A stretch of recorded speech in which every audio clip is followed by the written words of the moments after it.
പ്രവാസികളോട് കുറെ ചോദ്യങ്ങൾ ചോദിച്ചിട്ടുണ്ടെന്നല്ലേ. നിങ്ങളെ കുടുംബക്കാരോ അല്ലെങ്കിൽ നാട്ടുകാരോ ഇങ്ങോട്ട് വിളിച്ചിട്ട് വിശേഷം ചോദിച്ചിനോ, ഇവിടെ വിളിച്ചിട്ട് ഇങ്ങനത്തെ അവസ്ഥനെപ്പറ്റി ചോദിച്ചിനോ എന്നല്ലോ. പിന്നെ എന്തിനാണ് പ്രവാസത്തിലേക്ക് കടന്നു വന്നത്? പ്രവാസമാണ് അല്ലേ. എല്ലാവരും എപ്പോഴും നമ്മുടെ കൂടെ ഉണ്ടാവണമെന്നില്ല, എല്ലാവരും എപ്പോഴും നമ്മൾ വിളിച്ചു ചോദിക്കണമെന്നില്ല, എല്ലാവരും ഒരുപോലെ നമ്മൾ സ്നേഹിക്കണമെന്നില്ല.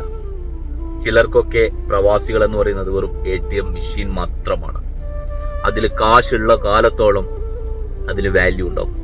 അതില്ലേ, അത് വെറും ഒരു മെഷീൻ മാത്രമാണ്. അതുകൊണ്ട് പ്രവാസത്തിലേക്ക് വരുമ്പോൾ നമ്മളെ ആരെങ്കിലുമൊക്കെ നാട്ടിൽ നിന്ന് വിളിച്ചു, അൽഹംദുലില്ലാ. അതല്ലേ, വിളിച്ചില്ല എന്ന് പറഞ്ഞ് കിടന്ന് മോങ്ങാൻ നിന്നിട്ടൊന്നും ഒരു കാര്യമില്ല. പ്രവാസത്തിന് ഒരു അർത്ഥം കൂടിയുണ്ട്. എന്താണെന്നറിയോ? എല്ലാം സ്വന്തം അനുഭവിച്ചു തീർക്കണം. അത് വിഷമങ്ങളായിക്കോട്ടെ, സങ്കടങ്ങളായിക്കോട്ടെ,